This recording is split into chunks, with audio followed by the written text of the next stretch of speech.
I just filed bankruptcy, is that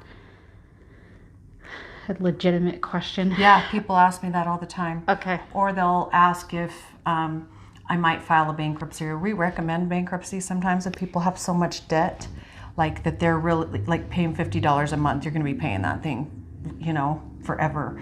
So sometimes bankruptcy I do recommend. But when you file a bankruptcy, there's a Chapter 13 and there's a Chapter 7. Okay. The 7 is where all of your debts are relieved. And you have to wait 2 years to buy a house after the discharge Chapter 7. And then the Chapter 13 is like where you're in a wage earner program with the trustee, and you're basically paying your creditors back over 3 to 5 years at a settled amount. So you just pay the trustee, and then it discharges at 3 to 5 years. You can buy a house 1 year into the Chapter 13 as long as you've made your wage earner payments to the trustee on time. Okay. And then obviously you have to have a credit score high enough to qualify still. Right. So you need a 620 or higher depending on the loan that you're trying to do. And then you can't even you have to get permission from the trustee to buy a house, and you can only get permission from the trustee once you have a pre-approval and you actually go find a house and go under contract. Okay. So you need a little bit of a longer close on a Chapter 13 purchase of a property. Okay. But Chapter 7, there's no way to even move forward sooner than 2 years. Trust me, I've tried to have people move forward. But it's literally 2 years from the date of the discharge. From the date of the discharge. Okay, so Yes. it is possible to buy a home, but with the parameters that you've set. Right, as far and as you the can, bankruptcy is I mean, concerned. when you file a bankruptcy, even if it's a 13 or a 7, you can build credit.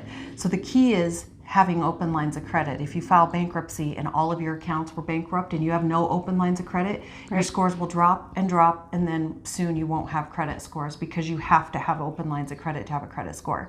But it's pretty easy to rebuild credit after a bankruptcy. The Chapter 13, the trustee does not like you to open up and go obtain a bunch of debt, so you have to get permission to buy cars and houses. Okay. But there are ways to build credit in a Chapter 13 and not go into debt and get in trouble with the trustee, so we can help people with that as well. But bankruptcy is not the end of the world. A lot of people think it's the worst thing ever, and it's truly not. It's there to help people if they get in trouble. The key is, if you file the bankruptcy, that you learn from your past mistakes and don't get yourself in trouble again. Some people will do a bankruptcy and within a year they've charged off all their accounts and they've got lates again, and it's it's not there to take advantage of. But you can rebuild. You can get whatever you want, credit cards and auto loans, as long as you rebuild after that bankruptcy. Okay. So most people just don't know where to go build. You can't just go apply for American Express when you just bankrupted. They most likely won't give you a all loan. those banks are not going to approve you when you've just bankrupted. So you have to do starter accounts, beginner accounts, like if you were a brand new person with no credit scores. And that is possible. You just can't go wherever you want and apply. You have to apply at certain places to help you start out. And then once your scores go up, then you can get the other accounts that you want and a house later and whatnot. So Okay, well, that's great.